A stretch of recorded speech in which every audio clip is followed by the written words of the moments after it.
في فضيلة سيدنا أبي بكر الصديق رضي الله تعالى عنه في الوعد والإرشاد.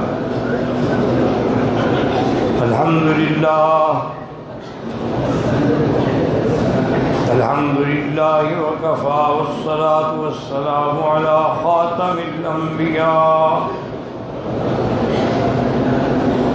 سيدنا وحبيبنا وشفيعنا محمد المصطفى وعلى آله المجتبى وأصحابه النجبى. اللهم صل على سيدنا محمد النبي الأمي الهاشمي وعلى آله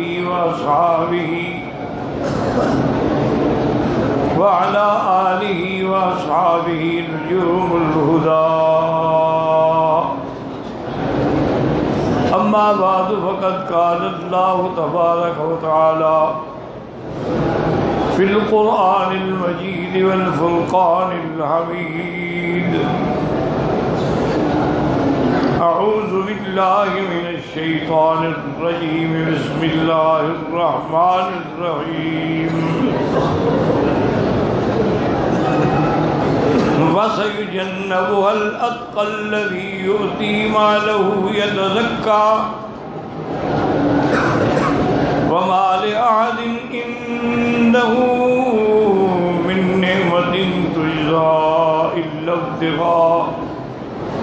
إلا ابتغاء وجه ربه الأعلى ولسوف يرضى. قال النبي صلى الله عليه وسلم: عليكم سنتي وسنة الخلفاء الراشدين تمسكوا بها وعضوا عليها بالنواجذ. إياكم ومحدثات الأمور، كل محدثة بدعة وكل بدعة ضلالة، أو كما قال النبي المصطفى صلى الله عليه وعلى آله وأصحابه وسلم تسليما كثيرا كثيرا.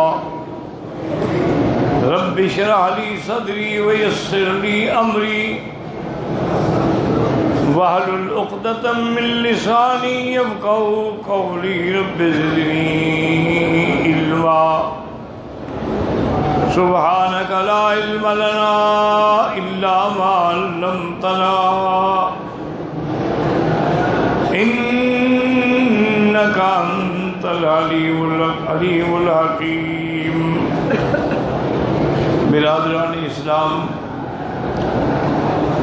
واجب الاحترام بزرگوں، دوستوں، بھائیوں، عزیز نوجوانوں،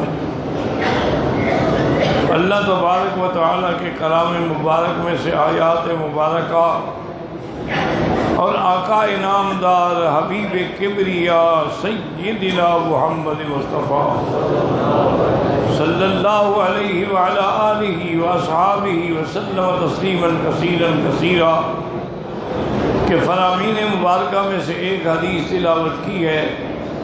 دعا فرمائیں کہ اللہ تعالیٰ اس عاجز کو والاحل صحت، عافیت کاملہ، عاجلہ، دائمہ اور حق بات بیان کرنے کی توفیق عطا فرمائیں. آپ کو حق سننے سمجھنے کی، ہم سب کو حق پر چلنے کی توفیق عطا فرمائیں. پروردگار عالم تمام آنے والوں کی حاضری، حج، عبادات، زیارات، صدقات، خیرات منظور و مقبول فرمائیں.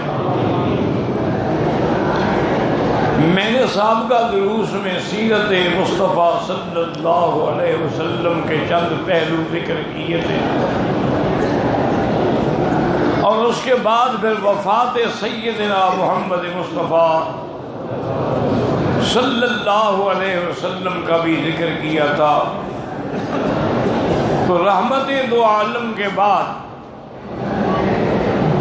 خلیفہ بلا فصل جو ہیں اور خلیفہ اول جو ہیں وہ سیدنا ابی بکر ہیں رضی اللہ تعالی عنہ سیدنا ابی بکر رضی اللہ تعالی عنہ کا نام عبداللہ ہے، آپ کی کنیت ابی بکر ہے، اور آپ کا لقب جو ہے وہ صدیق بھی ہے اور عتیق بھی ہے۔ آپ کے والد کا نام عثمان ہے اور کنیت ابی قحافہ ہے، اور آپ کی والدہ کا نام جو ہے وہ سلمہ ہے اور کنیت ام الخیر ہے، اور تقریباً 8ویں پشت میں ان کا نسب جو ہے وہ حضور پاک صلی اللہ علیہ وسلم سے ملتا ہے۔ بنو تیم قبیلے کے بہت بڑے عزت و شان والا گھرانہ ہے، اور آپ کا پیشہ تجارت تھا۔ تو سیدنا صدیق فرماتی ہیں کہ میں تجارت کے ضمن میں ایک دفعہ سفر میں تھا کہ میں نے خواب دیکھا کہ آسمان سے چاند گرا ہے اور ٹکڑے ٹکڑے ہو گیا ہے، پھر وہ ٹکڑے اکٹھے ہو کے میری گود میں آئے ہیں۔ تو فرماتی ہیں کہ وہاں ایک بہت بڑا راہب تھا، میں اس کے پاس گیا، اس کو میں نے اپنا خواب سنایا۔ اس نے کہا کہ ابو بکر اس خواب کی تعبیر یہ ہے کہ ایک نبی آئیں گے جو خاتم الانبیاء ہوں گے، اور سب سے پہلے آپ ہی ان پہ اسلام لائیں گے۔ تو حضرت صدیق فرماتے ہیں میں تو جانتا ہی نہیں تھا کہ اسلام کیا ہے۔ میں نے کہا ٹھیک ہے، لیکن بات میرے دل پہ اثر کر گئی۔ پھر میں یمن کے سفر پہ گیا، وہاں ایک ازدی بہت بڑا عالم تھا، مشہور تھا اپنے زمانے میں۔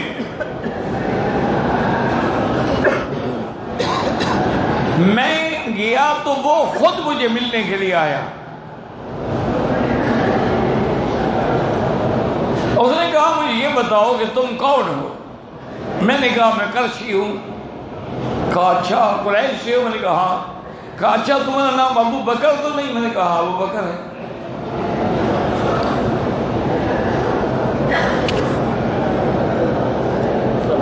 الحمدللہ یادینا و یادینا۔ تو اس نے کہا اچھا تم قریشی بھی ہو؟ میں نے کہا قریشی بھی ہوں، نام بھی میرا ابو بکر ہے۔ انہوں نے کہا تم بنو تیم قبیلے سے ہو؟ میں نے کہا ہاں بنو تیم قبیلے سے بھی ہوں۔ اس نے کہا اگر آپ میری جسارت کو اور گستاخی کو معاف فرمائیں تو اپنے پیٹ سے ذرا کپڑا اٹھائیں،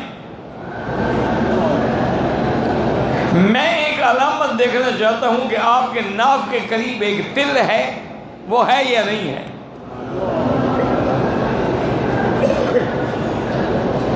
فرماتے ہیں کہ میں نے کپڑا اٹھایا، دیکھا، انہوں نے کہا ہاں بس علامات پوری ہو گئی، آپ ہی وہی ہیں جن کا ذکر ہماری کتابوں میں ہے۔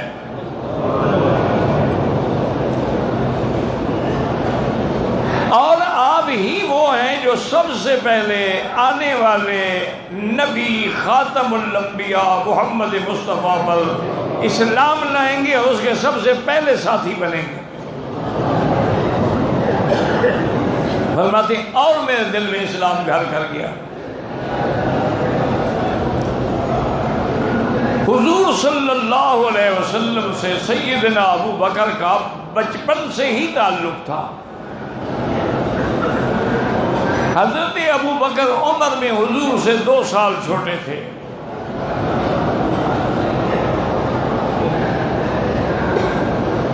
اور یہ بھی ابو بکر کی شان میں ہے کہ زندگی میں کبھی شراب نہیں پیا، کبھی زنا نہیں کیا، لم یسجد صنما قط، کبھی کسی بت کو سجدہ نہیں کیا،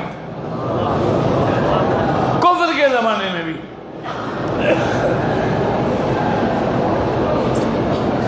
ان کے والد ابی قحافہ جو تھے بہرحال وہ بت پرست تھے۔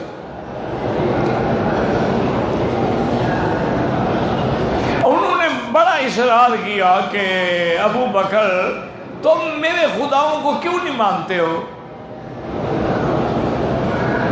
ایک دن زبردستی کر کے اس کو اپنے کمرے میں لے گئے. ایک انہوں نے خاص کمرہ بنایا تھا جس میں ان کے وہ معبودان باطلہ رکھے ہوئے تھے اور وہاں خوشبوئیں جلتی تھیں، اگربتی اور لوبان جلتا تھا، ان پہ پھول چڑھائے جاتے تھے.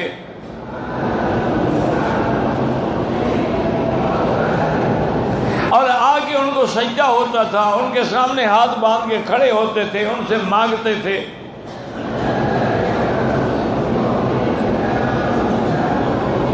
آج یہی کوشش جو ہے ہمارا مسلمان کر رہا ہے کہ پیروں کی تصویریں گھر میں ہیں، ان پہ پھول چڑھائے جاتے ہیں، ان کی قبروں پہ پھولوں کی چادریں چڑھائی جاتی ہیں، ان کی قبروں کو باقاعدہ غسل دیا جاتا ہے جیسے کعبے کو غسل دیا جاتا ہے.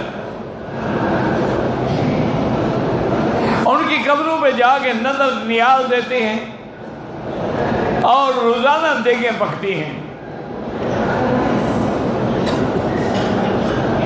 جو غیر اللہ کے نام پہ ہیں، جن کا کھانا بھی حرام ہے. تو بہرحال ایک دن سیدنا صدیق کو والد نے مجبور کیا کہ آج میں تمہیں نہیں چھوڑوں گا، چلو میرے خدا کے پاس.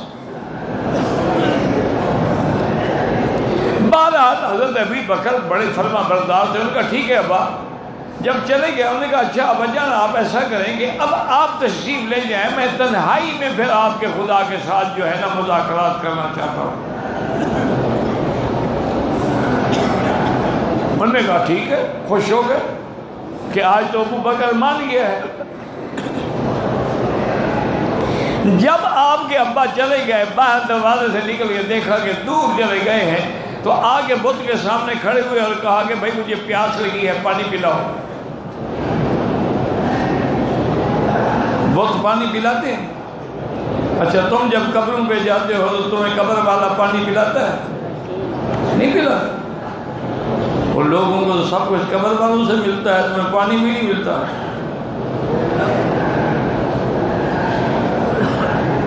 اور خدا کے لیے اللہ حج پہ لے آیا ہے نا، لبیک پڑا ہے تو اب اپنے عقیدے بھی ٹھیک کرو. اب جب یہاں سے جاؤ تو توحید کے سپاہی بن کے جاؤ اور سنت مدنی کے فدائی بن کے جاؤ، شرک و بدعت کے مٹانے والے بن کے جاؤ. پھر سمجھو کہ میرا لبیک بھی منظور ہے اور حج بھی منظور ہے. اب وہ بت کہاں سے پانی دے؟ انہوں نے کہا اچھا تم ایسا کرو کہ پانی تمہارے پاس نہ ہو تو چلو کوئی مجھے کھانے کے لیے کچھ دے دو. بت کیا جواب دے؟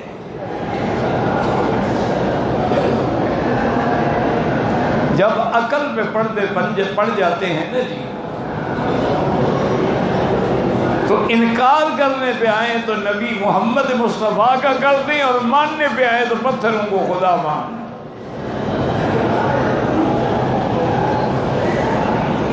حضرت ابو بکر فرماتی ہیں کہ میں گھر سے نکلا، اس کمرے سے باہر جا کے ایک پتھر ڈھونڈا اچھا خاصا مضبوط، اور آ کے اس کے سر پہ ایسے زور سے مارا کہ وہ ٹکڑے ٹکڑے ہو گئے.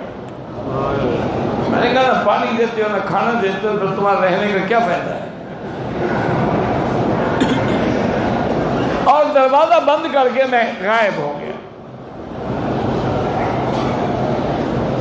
کافی دیر گزر گئی، ابھی قحافہ آئے کہ بھی ابو بکر ابھی تک نہیں آئے، آج تو اس کا دل لگ گیا میرے خدا کے ساتھ. اندر آ کے جب دروازہ کھولا دیکھا تو خدا سے ٹکڑے ٹکڑے ہو گئے. نہ ایمان سے کہو خدا ٹکڑے ٹکڑے ہوتے ہیں؟ اچھا خدا کبھی مرتے بھی ہیں؟ خدا پہ موت آتی ہے؟ اچھا پیروں پہ موت آئی کہ تم نے زندہ دفن کر دیا؟ ہاں جی آئیے یار، خیال کرو تو کہتے ہیں وصال فرما گئے ہیں. موت تو مولوی مکی پہ آئے گی.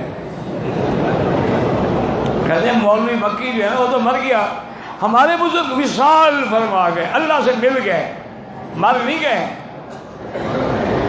انہوں نے وصال فرمایا ہے.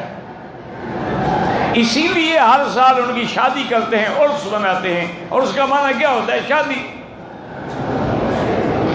کسی عربی سے عربی لغت میں دیکھ لو، عریس کہتے ہیں دولہے کو، عروسہ کہتے ہیں دلہن کو، عرس کہتے ہیں شادی کو۔ یہ ہر سال جو عرس ہے یہ بزرگوں کی اللہ کے ساتھ شادی کی جا رہی ہے۔ انا للہ و انا الیہ راجعون۔ دعا کریں اللہ سب مسلمان کو صحیح کلمہ سمجھنے کی توفیق دے اور سب کا خاتمہ ایمان پہ فرمائیں، اور جب آخری وقت آئے تو زبان پہ جاری ہو لا الہ الا اللہ محمد الرسول اللہ، پھر سمجھو بیڑا پار ہے۔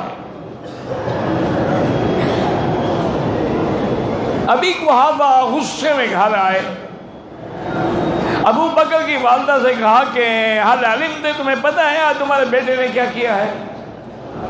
میرے خدا کو توڑ دیا، بندے نے خدا کو توڑ دیا۔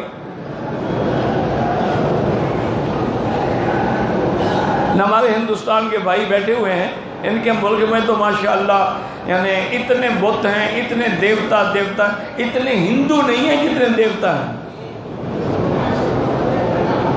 25 کروڑ دیوتا کو مانتے ہیں، اور پھر دیوتا جو ہیں اور ان کے مندر جو ہیں وہ بناتے بھی خود ہیں، مورتیاں بھی خود بناتے ہیں اپنے ہاتھوں سے۔ اسی لیے امام التوحید سیدنا خلیل نے ابا کو چیلنج کیا کہ یا ابت لم تعبد ما لا يسمع ولا يبصر ولا يغني عنك شيئا۔ ابا جان تم اس کی عبادت کرتے ہو، نہ دیکھتے ہیں نہ سنتے ہیں، نہ تمہیں کوئی نفع پہنچا سکتے ہیں۔ آگے ابراہیم نے بتا بھی دیا کہ ایسا کیوں کرتے ہیں۔ یا ابت لا تعبد الشیطان، یہ دراصل بتوں کی عبادت نہیں ہوتی، شیطان کرواتا ہے غیر کی عبادت۔ ان الشیطان کان للرحمن عصیا۔ اب ابھی قحافہ جوش میں ہیں اور کہتے ہیں کہ ابی بکر آج مجھے ابی بکر ملے گا تو میں اپنی لاٹھی سے اس کو ٹھیک کروں گا۔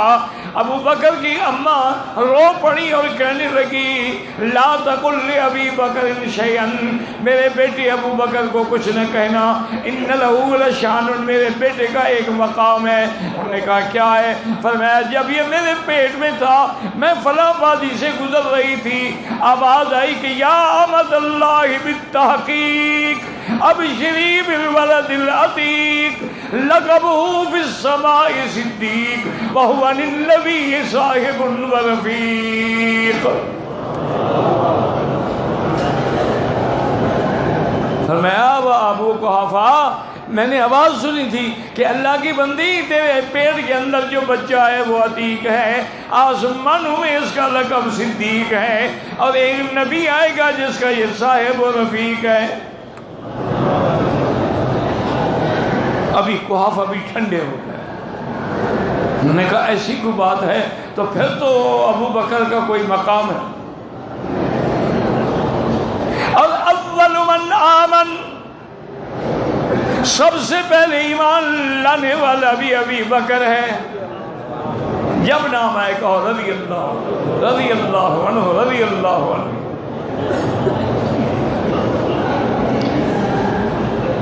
یہ اصل میں بات یاد رکھیں کہ جب رب ناراض ہوتا ہے نا عقل چھن جاتی ہے، وہ ہماری پنجابی میں کہتے ہیں کہ مت ماری جاتی ہے۔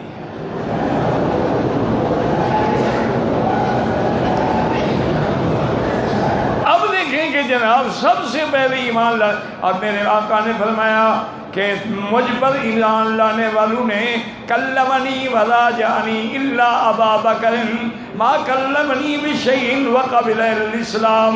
فرمایا سب نے کچھ نہ کچھ سوال پوچھا ہے، ایک ابو بکر ہے جس نے کچھ بھی نہیں پوچھا، جب میں نے دعوت دی تو فوراً کہا اشہد ان لا الہ الا اللہ، سوال ہی نہیں کیا۔ لیکن اسی طرح بات یاد رکھ لیں، سمجھ لیں کہ کہ اب روایات میں ہے کہ پہلے ایمان لانے والی خدیجہ ہیں، ایک روایت میں ہے کہ ابو بکر ہیں، ایک روایت میں ہے کہ حضرت علی ہیں، ایک روایت میں ہے کہ حضرت زید ہیں۔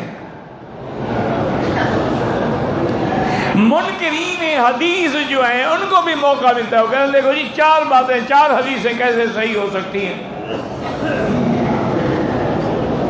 حدیث تو ایک صحیح ہوگی نا۔ یہ کیا بات ہے کہ اب اول ایمان لانے والی خدیجہ ہے، ابو بکر ہیں اور علی ہیں اور زید ہیں؟ لیکن جو عاشق رسول ہے انہوں نے فرمایا جاہلو، حدیث پہ انکار نہ کرو، تم نے بات سمجھی نہیں۔ عورتوں میں سب سے پہلے ایمان لانے والی خدیجہ ہے، مردوں میں ایمان لانے والا ابو بکر ہے، بچوں میں ایمان لانے والا علی ہے، اور غلاموں میں ایمان لانے والے زید۔ ساری احادیث صحیح ہیں۔ اور یہ بھی سب سے پہلے اول خطیب فی الاسلام ابی بکر، سب سے پہلے خطیب جو اسلام لانے کے بعد جنہوں نے برملا حرم میں آ کے تقریر کی اور سب کو دعوت توحید دی، اور کافروں نے اتنا مارا کہ بے ہوش ہو گئے۔ قبیلہ بنو تیم، آپ کے قبیلے کو پتہ لگا، وہ وہاں آدمی بھاگتے ہوئے آئے، انہوں نے قریش کو ہٹایا، اور ابو بکر کے اندر اتنی طاقت بھی تھی، انہوں نے کپڑے کے اندر رکھ کے کپڑے کو پکڑ کے اٹھا کے ابو بکر کو گھر پہنچایا، ابو بکر بے ہوش۔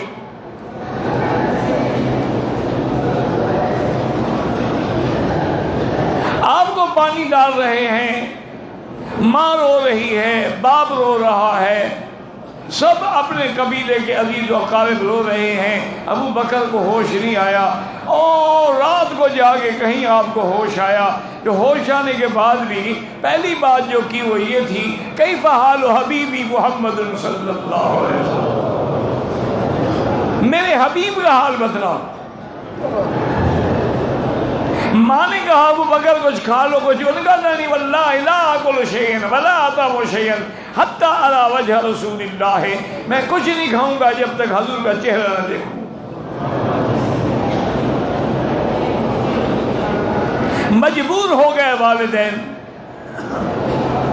بیٹا ہے، اور پھر ابو بکر جیسے بڑے خوبصورت انسان تھے، ان کو لے کے دار ارقم میں آئے، حضور نے کھڑے ہو کے استقبال کیا، سینے سے لگایا اور پوچھا کیف حالک، اور نے کہا حضور آپ کے سینے سے لگنے کے بعد مجھے کوئی تکلیف ہی نہیں رہی۔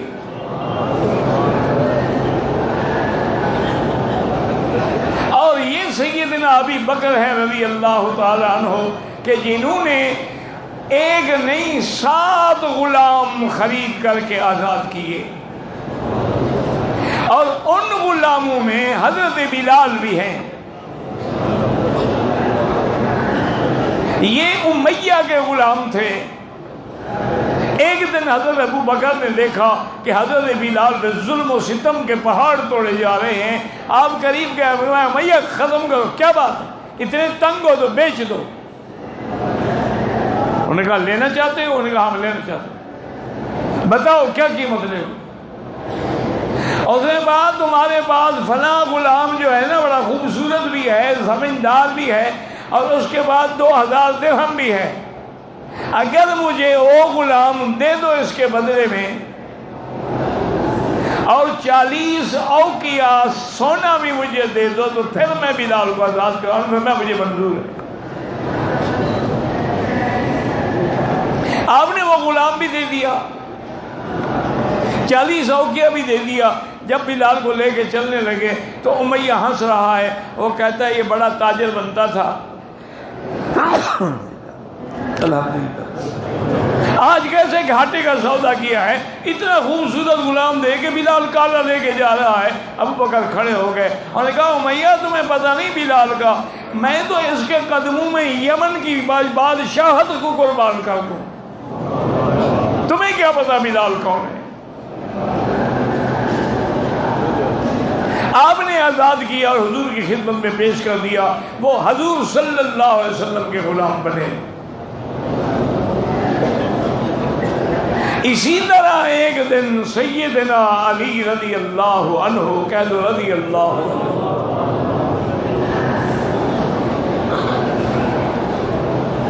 آپ سے کسی نے سوال کیا،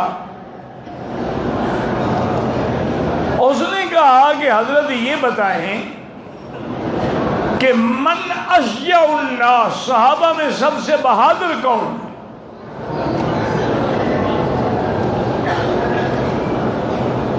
تو حضرت علی نے فرمایا کہ ابو بکر ہے۔ انہوں نے کہا حضرت ابو بکر بہادر سب سارے صاحب؟ انہوں نے کہا بالکل، کہ جب عریش بدر میں حضور کے لیے چھپر بنایا گیا اور مسئلہ یہ ہوا کہ رات کو پہرا کون دے گا، سامنے 1000 کا مسلح دشمن پڑا ہوا ہے، تو یہ ابو بکر تھا جس نے تلوار نکالی اور کھڑا ہو کے کہا جاؤ سب نیند کرو، آرام کرو، میں پہرا دوں گا حضور پہ۔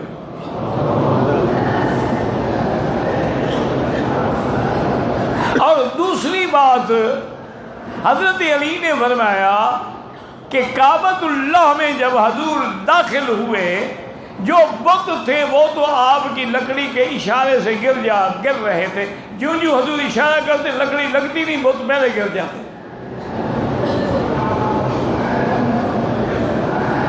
لیکن دیوار پر کچھ تصویریں تھیں، انبیاء کی تصویریں تھیں، حضرت ابراہیم کی، حضرت اسماعیل کی، بی بی مریم کی، حضرت عیسیٰ کی۔ تو حضور نے فرمایا کہ علی ایسا کرو کہ تم بیٹھ جاؤ، میں تمہارے کندھے پہ کھڑے ہو کے یہ مٹا دوں۔ تو فرماتے ہیں کہ حضور نے قدم رکھا تو میں نے کہا قط یا رسول اللہ، بس میں نہیں بوجھ اٹھا سکتا۔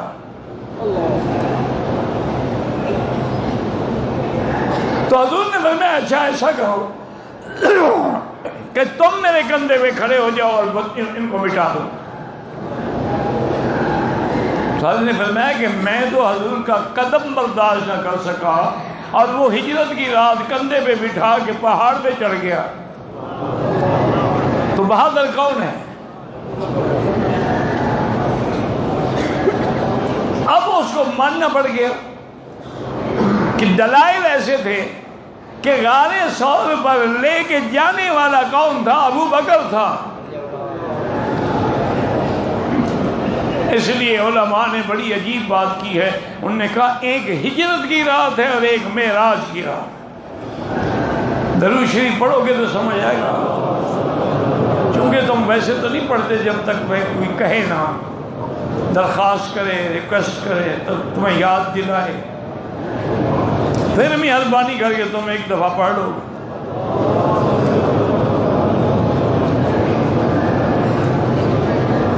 اور ویسے پوچھو تو کہتے ہیں کہ سبحان اللہ، ہم تو سب عاشق ہیں قبلی والے کے، اس کے نام پہ جان بھی قربان، مال بھی قربان، لیکن درود شریف نہیں پڑھ سکتے۔ حضور فرمائے داڑھی رکھو جی بیوی ناراض ہوتی ہے، اسلامی کپڑے پہنو ہو جی ہمارا دفتر والے ناراض ہوتے ہیں، اور جی ٹائی نہ لگائیں تو آفس والے ہمیں آنے نہیں دیتے، جب تک کہ انگریزی لباس پہن کے صلیب کا نشان نہ گلے میں لٹکائیں۔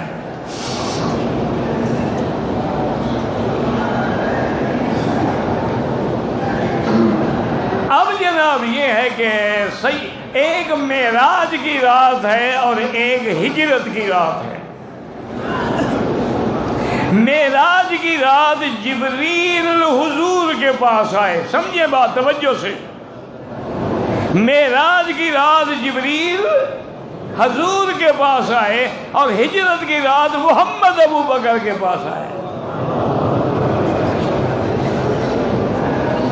جبریل سدرۃ المنتہا پہ جا کے رک گئے، حضور نے فرمایا کیا بات ہے؟ انہوں نے کہا حضور میں اس سے آگے نہیں بڑھ سکتا، ہر ایک کسی کا وما منا الا لہ مقام معلوم، ہماری حد ہے بس۔ یعنی جبریل نے تو ساتھ چھوڑ دیا لیکن ابو بکر نے ساتھ نہیں چھوڑا۔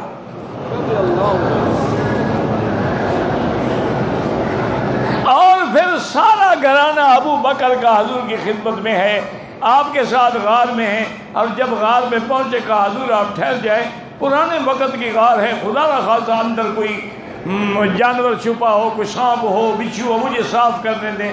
صاف کیا، صفائی کی، حتیٰ کہ بعض روایات یہ شیعہ نے بھی لکھا ہے، کشف الغمہ میں بھی اور حملہ حیدری میں بھی،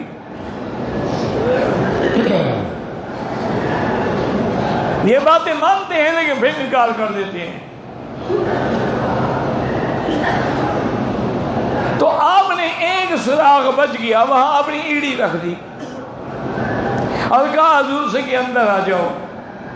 اب حضور اندر گئے تو علماء نے ایک مسئلہ نکالا ہے، انہوں نے کہا غور کرو، جب تک غار میں صدیق نہیں گیا حضور گئے ہیں، تیرے دل میں بھی جب تک ابو بکر نہیں آئے گا محمد مصطفیٰ نہیں آئے گا۔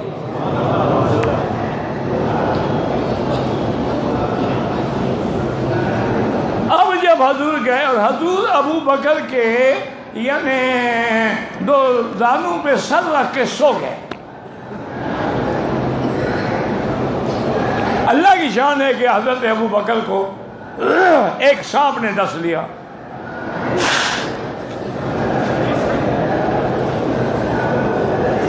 اور حضرت ابو بکر رونے لگ گئے، آنسو آپ کے گرے لیکن ہلے نہیں کہ حضور کی نیند میں فرق نہ آئے، لیکن آنسو گر گئے۔ حضور جاگ گئے، فرمایا کیا بات ہے؟ کہا یا رسول اللہ مجھے تو سانپ نے ڈس لیا ہے۔ تو آپ نے فرمایا کوئی بات نہیں، آپ نے اپنا لعاب دہن لیا اور حضرت علی کی ایڑی پہ لگایا۔ ابو بکر کہنے میں لگانے کی دیر تھی کہ سب درد بھی ختم اور زہر بھی ختم، ہر چیز ختم۔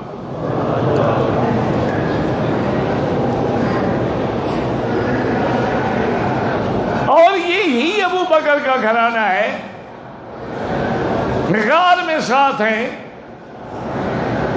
جس کا ذکر اللہ نے قرآن میں کیا ہے، إِلَّا تَنْصُرُوهُ فَقَدْ نَصَرَهُ اللَّهُ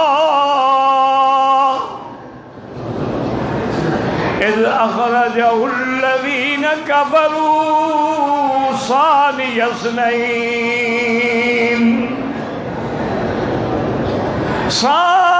اثْنَيْنِ إِذْ هُمَا فِي الْغَارِ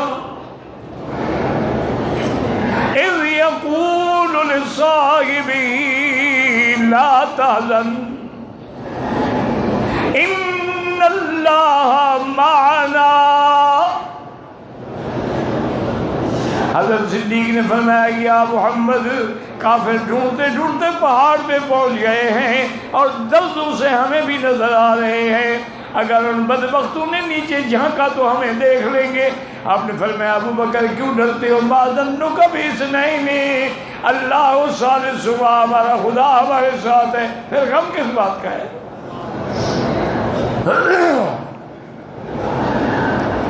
تو قرآن میں یہ ثانی اثنین کا لقب بھی ابو بکر کو ملا، اور اسی لیے علماء نے فرمایا کہ اور کسی صحابی کے انکار کرنے سے فاسق ہوگا، لیکن ابو بکر کی صحابیت کے انکار کرنے والا کافر ہوگا، چونکہ آپ کا صحابی ہونا قرآن میں ہے اذ یقول لصاحبہ۔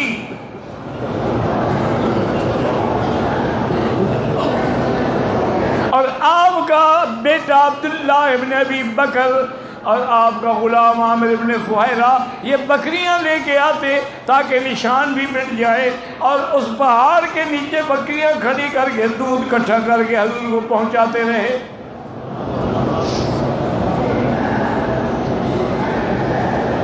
اونٹنیاں تیار ہیں۔ اب جب سفر ہوا تو ایک اونٹنی پر میرا آقا سوار ہے اور پیچھے ابو بکر بیٹھے ہیں، اور دوسری اونٹوں پر عامر ابن فہیرہ ہے اور راستہ دکھلانے والا عبداللہ ابن اریقط ہے۔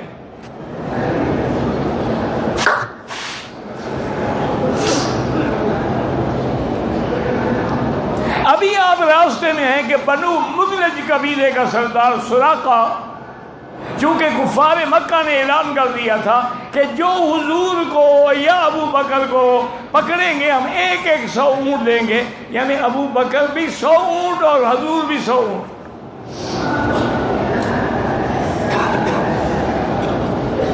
سراقہ نے اپنا گھوڑا دوڑایا، حضور کی خدمت میں ابو بکر نے عرض کیا یا رسول اللہ معلوم ہوتا ہے کہ ایک سوار آ رہا ہے گھوڑے کا، اس کے انداز رفتار سے خیر معلوم نہیں ہوتی. میں کیوں ڈرتے ہو؟ ان اللہ جو ہمارے ساتھ ہے.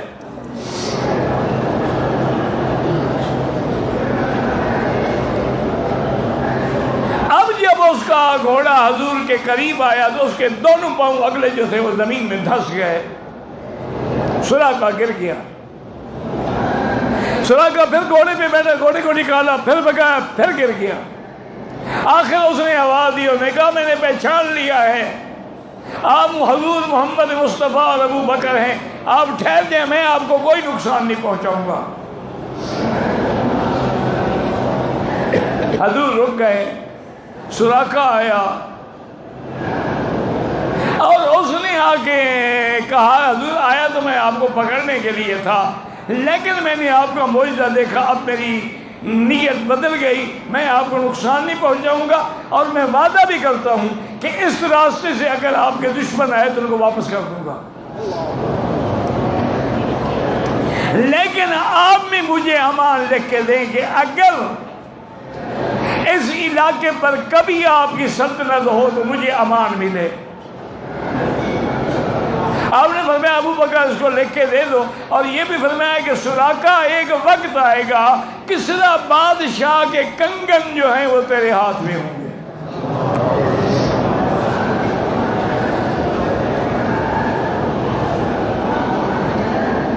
اسی طرح ایک حدیث مبارک میں ہے, آپ درود شریف پڑھیں گے, میں عرض کروں گا. اللہ اکبر, اللہ اکبر.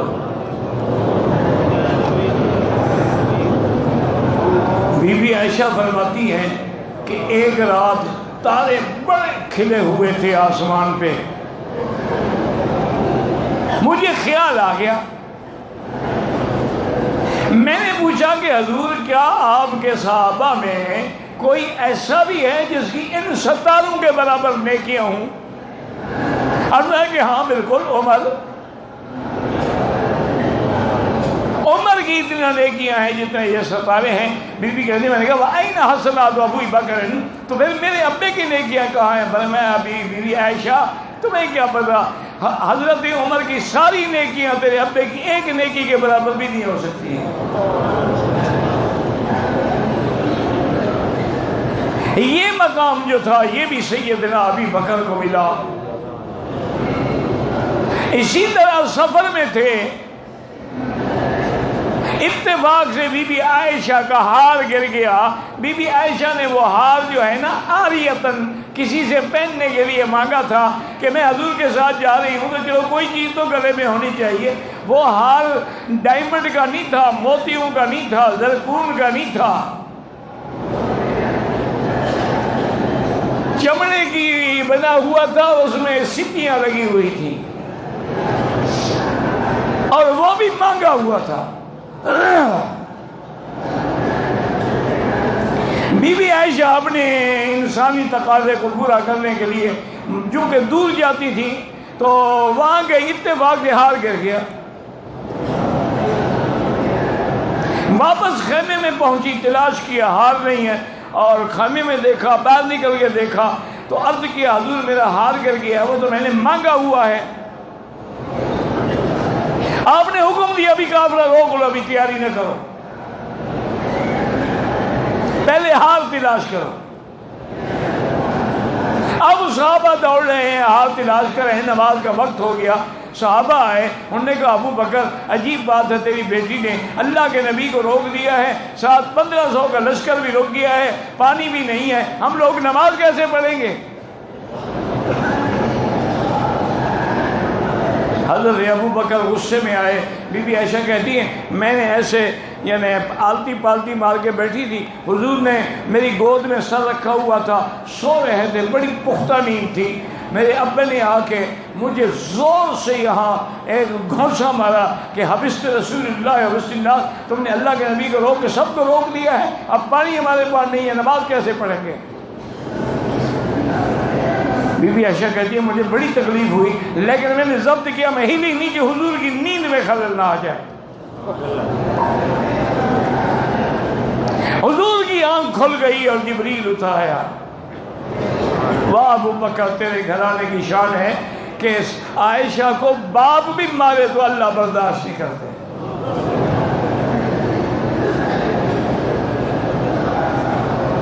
فوراً قرآن فَإِن لَّمْ تَجِدُوا مَاءً فَتَيَمَّمُوا صَعِيدًا طَيِّبًا. اللہ نے فرمایا اگر پانی نہ ہو تو تیمم کر کے نماز پڑھ لو، میں قبول کر لوں گا. وضو نہ ہو تو تیمم کر لو، پانی نہ ہو غسل جنابت ہو تو تب بھی تیمم کر لو، میں نمازیں قبول کر لوں گا. اب سارے صحابہ مبارکباد دے رہے ہیں کہ ابو بکر مبارک ہو، یہ کوئی پہلی برکت نہیں ہے کہ تیرے اور تیرے گھرانے کی وجہ سے قیامت تک امت چھوٹ گئی. یہ مقام بھی سیدنا ابی بکر کو ملا ہے. غزوہ تبوک میں حضور پاک نے جیش الاسرا چندہ مانگا. یاد رکھو چندہ کرنا سنت نبی ہے، لیکن چندہ کر کے کھا جانا جو ہے وہ حرام ہے.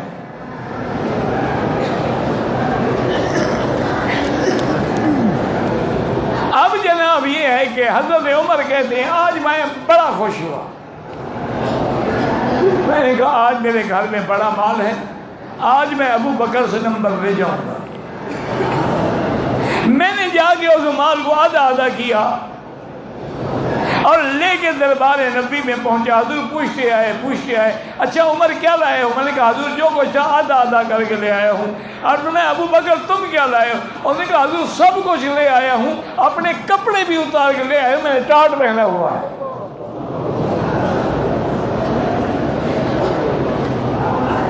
اسی اثنا میں جبریل نازل ہوئے، انہوں نے حضور سے آ کے عرض کیا ان ربک یقرئک السلام، اللہ نے آپ پہ سلام بھیجا ہے اور آپ کے ساتھی ابو بکر پہ بھی اللہ نے سلام بھیجا ہے. اور اللہ یہ بھی فرماتے ہیں انت راض فی ھذا الفقر یا ابی بکر، ابو بکر اس غربت کے عالم میں سب کو لٹا کے بھی تم اپنے اللہ پہ راضی ہو. جب حضور نے فرمایا تو ابو بکر نے کہا حضور کیا میرے اللہ نے میرا نام بھی لیا؟ ان اللہ سمانی. حضور نے فرمایا ان اللہ سماک من فوق العرش، اللہ نے عرش کے اوپر سے تیرا نام بھی لیا ہے.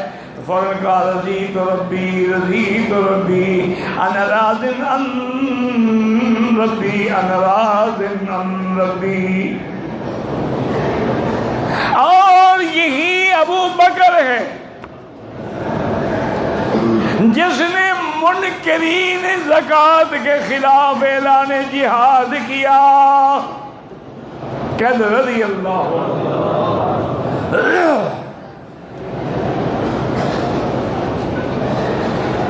کہ کچھ قبائل نے زکوٰۃ دینے کا انکار کر دیا حضور کی وفات کے بعد، اور انہوں نے انکار کیا تعویل کا. انہوں نے کہا کہ دیکھو اللہ نے حکم دیا تھا کہ خذ من اموالہم صدقۃ تطہرھم بہا وتزکیہم وصلی علیہم. اللہ نے نبی کو حکم دیا تھا کہ ان کا مال لیں، ان کو پاک کریں، ان کے لیے دعا کریں. اب جب نبی نہیں تو ہم مال کیوں دیں؟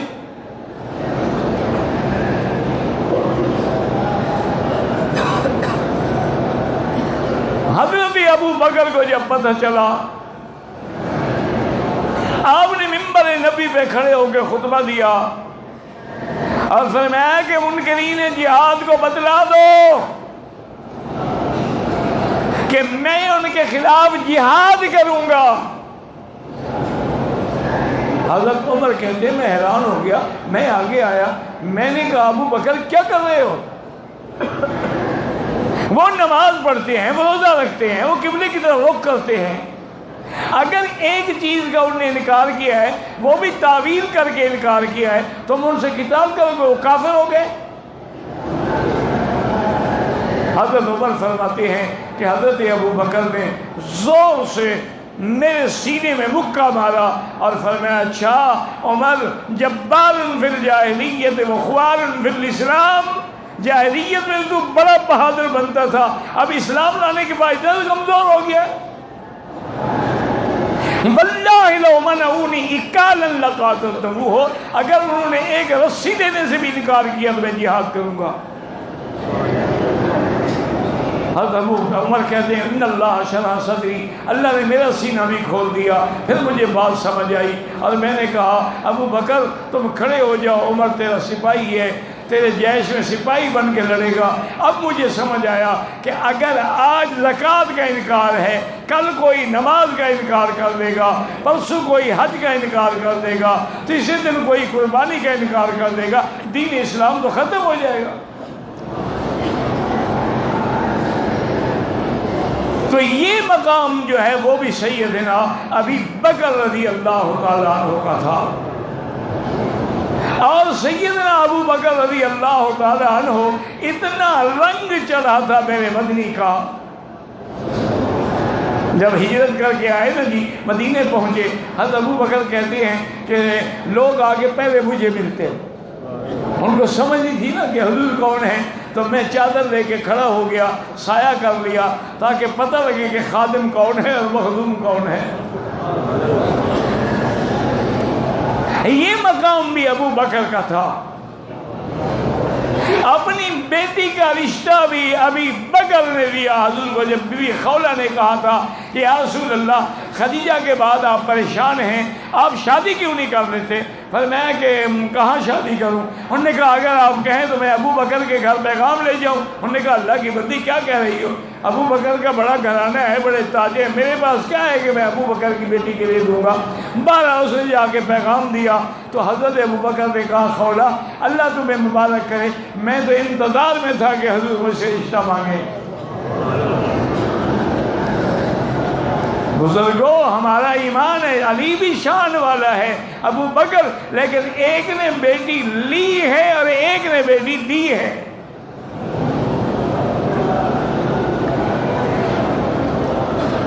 اب جب مدینے میں حضور آ گئے، نکاح تو مکے میں بھی ہو گیا، لیکن مدینے میں جب آئے